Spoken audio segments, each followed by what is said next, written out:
Hello everyone, welcome to let's crack competition YouTube channel. दोस्तों, आप सभी का हमारे YouTube channel let's crack competition में स्वागत है। दोस्तों, मैं राजेश।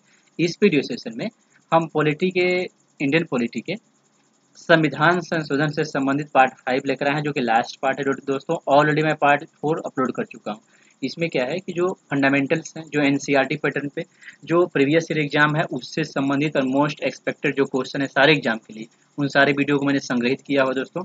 एंड दोस्तों, इसको करने के बाद जो भी आपके फंडामेंटल्स हैं, संविधान संशोधन से संबंधित जो इंपॉर्टेंट क्वेश्चन जो हर एग्जाम पूछ जाते हैं, उसको क्लियर हो जाएगा। ये सब ऐसे बेसिक क्वेश्चन है जिसको आना ही चाहिए, मैंडेटरी है। इसके बिना आप आगे नहीं बढ़ सकते। तो इन सारे प्रश्नों को मैंने इंक्लूड किया है दोस्तों। And subscribe my channel let's crack competition. दोस्तों, my name is Rajesh Kumar Singh. चलिए शुरुआत करते हैं पहले क्वेश्चन के साथ। 42वां 42nd असंविधान संशोधन अधिनियम उल्लेखनीय है क्योंकि ये ऑब्वियस सी बात है। देखो, इसमें है कि नीति निर्देशक तत्वों को मौलिक अधिकारों पर वरीयता है। ऑब्वियस सी बात है, जो डायरेक्टिव प्रिंसिपल है ना, उसको फंडामेंटल राइट से अधिक महत्व प्रबल बनाया गया, इफेक्टिव बनाया गया। तो ये बिल्कुल सही बात। Option A is the correct answer होगा। मौलिक अधिकारों को नीति निर्देशक तत्वों पर वरीयता नो, ये उल्टा बोल दिया। ये ऑप्शन ए सही है। जम्मू कश्मीर को विशेष राज्य का दर्जा नो, सिक्किम को विशेष नो। तो आपको ध्यान रखना है दोस्तों, मेरे प्यारे दोस्तों, option A is the correct answer है। ए। अब नेक्स्ट क्वेश्चन है कि भारत के संविधान में मौलिक कर्तव्य किस संविधान संशोधन अधिनियम को, तो मौलिक कर्तव्य जो है ना 42nd अमेंडमेंट के द्वारा जोड़ा गया। आपको ये ध्यान रखना, अभी मैंने चर्चा किया ना। तो ये मौलिक फंडामेंटल ड्यूटीज की बात कर। आप पूछ रहा है कि भारत के संविधान में नई अनुसूची किस संविधान संशोधन अधिनियम द्वारा जोड़ा गया। भारतीय के संविधान में नई अनुसूची न्यू शेड्यूल कब जोड़ा गया।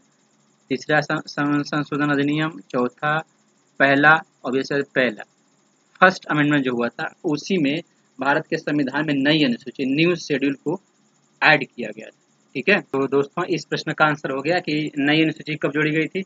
तो ये फर्स्ट अमेंडमेंट के द्वारा। ठीक है, फर्स्ट अमेंडमेंट, न्यू अनुसूची फर्स्ट इंडियन कॉन्स्टिट्यूशन में, भारतीय संविधान में। ठीक है, अब हम बढ़ेंगे नेक्स्ट क्वेश्चन की तरफ। 14 अगस्त 2007 को संसद द्वारा भारतीय संविधान में संशोधन के उपरांत अब अनुसूचित जाति की सूची में जातियों की संख्या, मतलब पूछ रहा है कि जो एससी जाति के लोग हैं अब उनकी कितनी संख्या लिस्ट में जो राष्ट्रपति के पास होती है। ये 1206 है, 1206। नेक्स्ट क्वेश्चन है, भारत के संविधान में 42वें 44 अमेंडमेंट द्वारा निम्नलिखित अधिकार को मौलिक अधिकार की श्रेणी से हटा दिया। तो ऑब्वियस सी बात है, आपको पता है संपत्ति के अधिकार को मौलिक अधिकार से 42nd अमेंडमेंट के द्वारा। तो जो पहले 7 मौलिक अधिकार थे, लेकिन अब 6 हो गए क्योंकि संपत्ति के अधिकार को उसको हटा दिया गया। अब नेक्स्ट क्वेश्चन की तरफ बढ़ेंगे कि निम्नलिखित संविधानीय संशोधन में कौन सा एक बताता है कि मंत्रिमंडल में कुल मंत्रियों की संख्या प्रधानमंत्री के सम्मिलित करते हुए लोकसभा के कुल सदस्यों की संख्या के 15% से अधिक नहीं होती। ये 91st अमेंडमेंट बताता है। ठीक है, कि टोटल 545 का 15% निकाल करके हम मंत्रियों की संख्या उतना ही रखेंगे, ज़्यादा नहीं रखेंगे। ठीक है, तो ये मंत्रियों मंडल को क्या करता है, लिमिट करता है। अब नेक्स्ट क्वेश्चन है कि निम्नलिखित में से संविधान संशोधन अधिनियमों में से किसके अंतर्गत भारत के संविधान के 8वीं अनुसूची में 8 में 4 भाषाएं जोड़ी गई, जिनसे उनकी संख्या बढ़कर 24 हो गई। तो ये था। तो दोस्तों इस प्रश्न का आंसर है 92nd 92 अधिनियम, जिसमें था 4 भाषाएं एक ही बार जोड़ी गई थी, 4। ठीक है, अब बढ़ेंगे नेक्स्ट क्वेश्चन। निम्नलिखित संविधान संशोधन अधिनियमों में से किस एक में प्रदान किया गया कि केंद्र और राज्य में मंत्री परिषद का आकार क्रमशः लोकसभा की सदस्यों की कुल संख्या के, नहीं करें तो उस राज्य के विधानसभा के सदस्यों की कुल संख्या का 15% से अधिक नहीं होगा। तो ये 92nd अमेंडमेंट। ठीक है, 92nd है, 91st में तो 4 भाषाएं थी ना, ये आपने देखा। ये वाला 92 था, ये वाला just let me use the, ये वाला 92nd है। 4 भाषाएं जोड़ी गई ना, इसमें 92वां था। ठीक है, और ये जो भाषा पूछ रहा है क्वेश्चन कि निम्नलिखित में से किस संशोधन अधिनियम द्वारा यह प्रावधान केंद्र और किसी राज्य में मंत्रिपरिषद का आकार क्रमशः लोकसभा के सदस्यों की, मतलब यही पूछ रहा है कि अगर राज्य की बात करें तो राज्य में जितनी संख्या होगी विधानसभा की उसका 15% और जो लोकसभा में उसका 15%। 15% तो 91st अमेंडमेंट था, 91वां। ठीक है, ये आपको ऑप्शन ए पे टिक करना है। अब नेक्स्ट क्वेश्चन की तरफ हम बढ़ेंगे कि 104 संविधान संशोधन विधेयक किससे संबंधित था? तो ऑब्वियस सी बात है, ये था इससे कि निजी शिक्षण संस्थाओं में सामाजिक और ओबीसी के लिए था, ओबीसी के पिछड़े वर्गों के लिए कोटा प्रदान करना। Option C is the correct answer. ठीक है, अब हम बढ़ेंगे नेक्स्ट क्वेश्चन की तरह कि निम्नलिखित कथनों पर प्योर हम पेयर मैचिंग करना। तो इस क्वेश्चन का पहले मैं आंसर बता देता हूँ आपको। इसका जो आंसर है ना, ये आंसर 2 और 3 है। Option C is the correct answer. ठीक है, तो इसमें क्या पूछा है, देखिए मैं बताता हूँ कि ये पूछता है कि कौन सा सुमेलित है।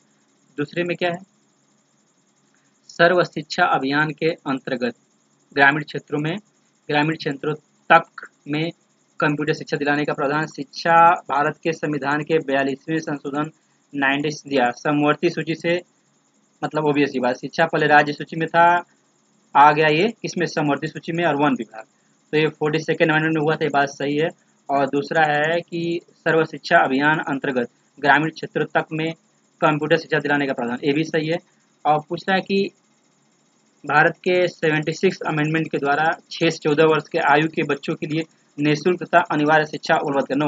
तो ये 86 अमेंडमेंट था, ये गलत लिखा है, 76 नहीं होगा, ये 76 गलत है। 86 में बच्चों को 6 से 14 वर्ष के आयु के जो बच्चे हैं उनको फ्री शिक्षा देने की बात कही गई थी। तो आपको केवल टिक करना है 2 और 3 सही है बस। ठीक है, इस पर ध्यान आ गया ना, आपको क्लियर होगा ना, ये पूछ रहा है। अमेंडमेंट सही है, आपको पढ़ लेना, इसमें कोई दिक्कत वाली बात। ठीक है, 2 दूसरा और तीसरा ये है, दूसरा मैंने पढ़ कर दिया। और 11वां, कौन सा संवैधानिक संशोधन राज्यों से चुने जाने वाले लोकसभा के सदस्यों की संख्या को बढ़ाने से संबंधित था? तो वैसी बात है, ये 13वां, 7वां और 21, 7वां और 31वां, इसमें लोकसभा के सीटों की संख्या को बढ़ाने की बात कही है, ध्यान रखना। मोस्ट इम्पोर्टेंट है 7 और 31 अनुच्छेद आर्टिकल, अमेंडमेंट, आर्टिकल नहीं अमेंडमेंट।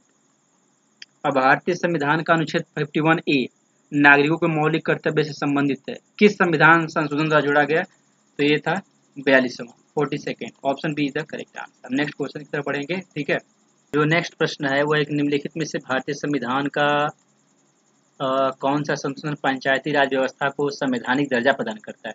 तो ऑब्वियस सी बात है, आपको ध्यान रखना है 73, 71, 74 यही है, आपको 73 होगा।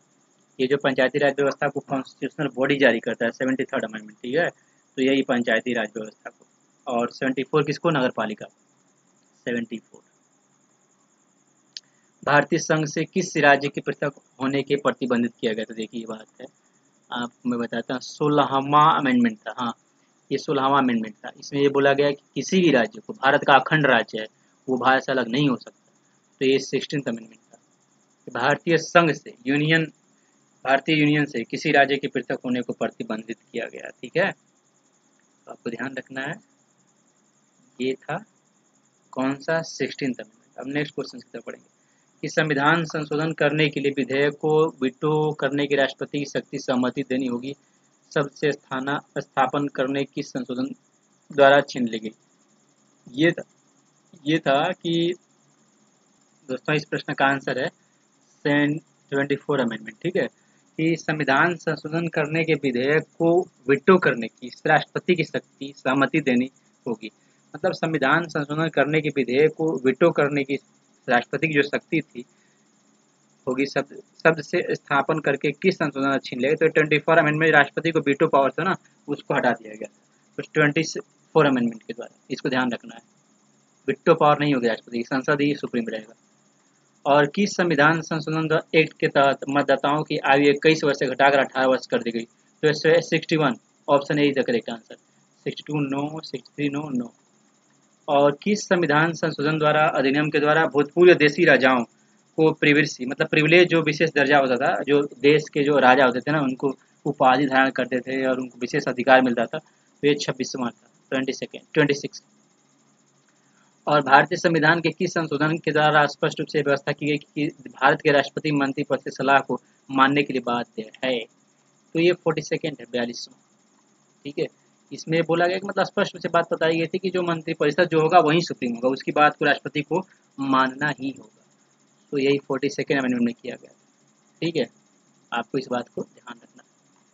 अब भारतीय संविधान के अधिकांश उपबंधों का संशोधन किया जा सकता है, ऑब्वियस सी बात है, संसद द्वारा। पार्लियामेंट ही डोमिनेट करती है संविधान संशोधन का कार्य यहीं से प्रारंभ होता है, राज्य सरकार नहीं कर सकती।